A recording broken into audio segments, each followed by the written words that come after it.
We want to get started.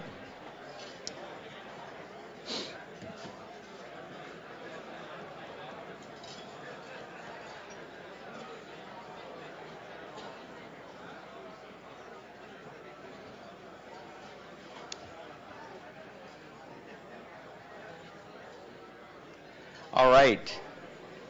Can we have your attention, please? We'd like to introduce you to the afternoon, or rather lunch speaker. Ladies and gentlemen. But just before we do, three quick reminders, actually two reminders and a non-reminder. One of the reminders is if you'd be so kind as to fill out evaluations at some point prior to the end of the day, because some segments were more meaningful or more entertaining to you than others. We need to know that. So if you wouldn't mind taking one of those evaluations and busying yourself with it at various intervals throughout the day, that's what we're looking for. That's the one about that. Another one is to remind you of your sticky notes as you're thinking of values that are important to you. There certainly has been a lot of it raised this morning. Please write down on those sticky notes and tape them back to your folder, because they're going to be used by you in the breakout sessions, among other things. And a little note, a number of people have been asking Avril, who is our graphic illustrator on the side wall, will those be photographed? She's had that question 24 times. The answer is yes. Now you don't have to ask her it anymore. The hope is that those photographs will find their way to the website. Not making any promises, but that's the hope. So that's the answer to that question. Now it's my pleasure to introduce a very interesting guy. One very interesting guy. And I'm talking, of course, about Elliot Norse.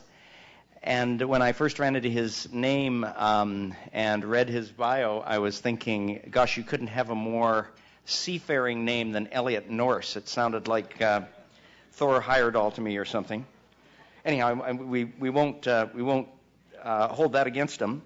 He's really interested in the place where conservation science and policy meet, that nexus.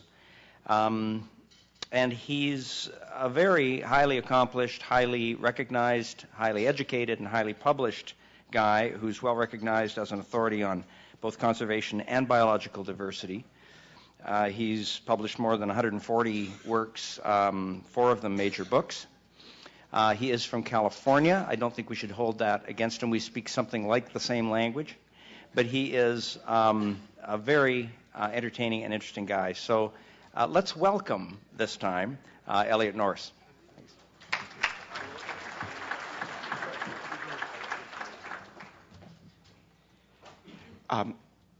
First of all, I feel honored to have been invited here by DFO and all of the people, and I feel especially honored to be partaking of lunch and meeting with people in a place where the traditional dwellers have been very gracious in inviting us all, and I want to say thank you.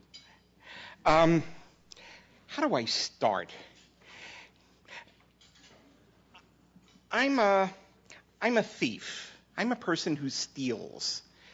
I think as much as I can, but I don't come up with all that much that's new. But I can recognize a good thing when I see it. Now, I have a personal thing to tell you about myself. I'm a very romantic guy, and for my honeymoon, I took my wife to Queensland, Australia.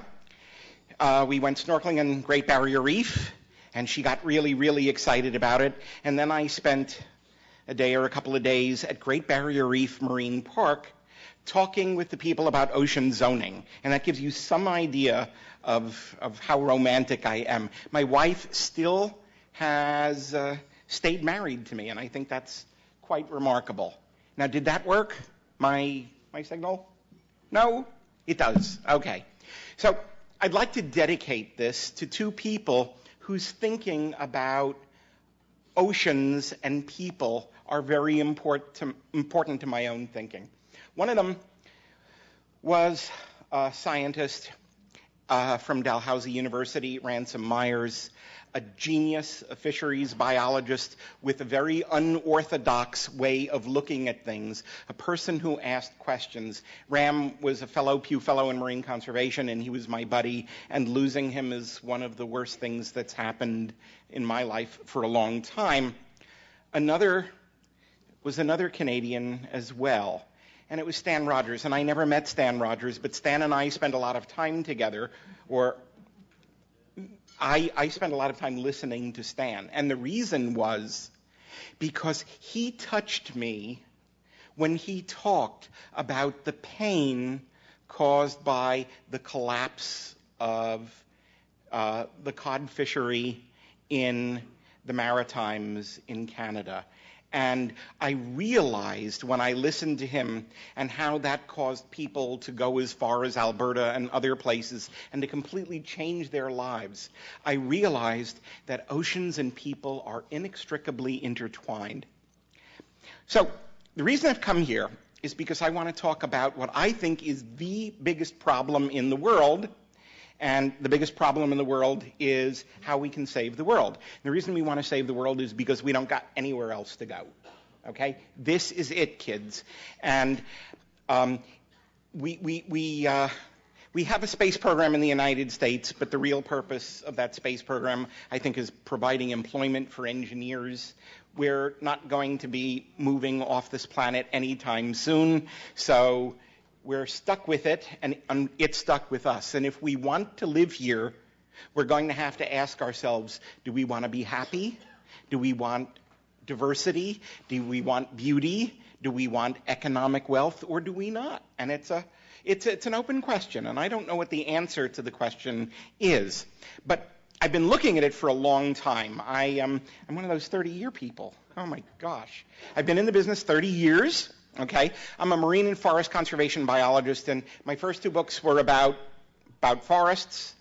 Even though I'm trained as a marine ecologist, my more recent books are about the oceans. And actually, ocean-forest connection is something that's very interesting to me. The similarities and differences are really particularly interesting. And I want to talk about three things today, okay? One is I want to give us a little health checkup. How are my oceans doing?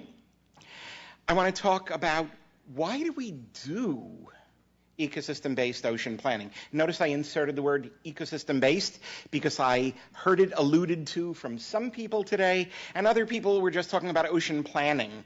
And I think if you don't have the ecosystem as your central focus, you're really, really missing something, because a very large fraction of what we care about in oceans comes about because the oceans are alive. Okay? And the third thing is, so what are the essential principles? What are the things you have to know to be participants in a process like this? And this is not only something that's happening in Canada, it's on the verge of happening in the United States at a national level. I'm very excited about that possibility. It's happening in a couple of U.S. states. It's happening in Australia, Vietnam, Belgium, Netherlands, Germany, a little tiny bit in the UK. It's spreading. The concept is spreading. And it's going to be different in different places because people and governments and ecosystems are different in different places. But I think there are principles in common that we need to be thinking about and looking about as we steer PNCIMA.